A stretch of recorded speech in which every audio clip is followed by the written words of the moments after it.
Tom Knox when everyone's saying taking a turn at Tom Knox, and everyone's sort of going after the primary frontrunner based on those polls that we see now. And of course, you yesterday standing out in front of the Wendy's with those empty hamburger buns saying, where's the beef? Where's his crime plan? And how does this measure up?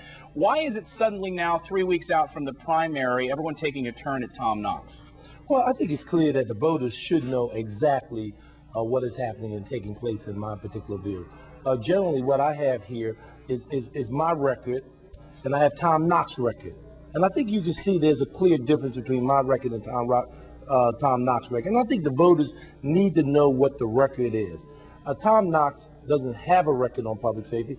I have a record on public safety. And I think now that the voters are clearly focused, they need to know exactly the record around who will do best on facing the question of fighting public safety in the city of Philadelphia. I believe that I have the ability to make the streets safer. I believe I can do something about it. And I've demonstrated that in my own legislative district. So there's Tom Knox thing with no record, and there's Dwight Evans with a record. So I think it's high time that people understand what the record and the difference are between myself and Tom Knox. Tom Knox wants to add 1,000 new police officers to the streets of Philadelphia. A lot of people saying that's a smart move.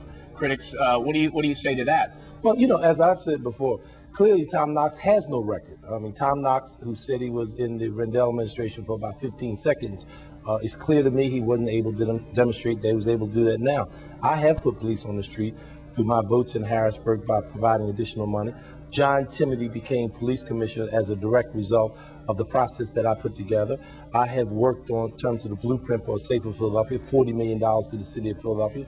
I've also pushed the boot camp, which became law. Those are specific things that I've done.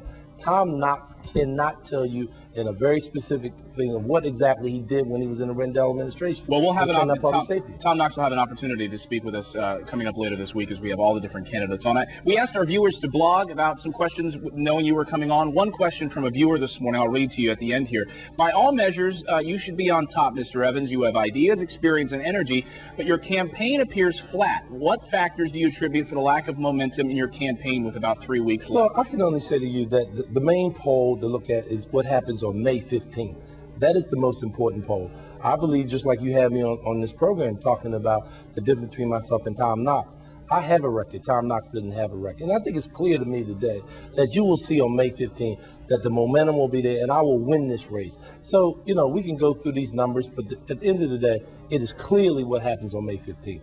And you're absolutely right about that. Mayoral candidate Dwight Evans, thank you so much for coming in this morning. Thank you.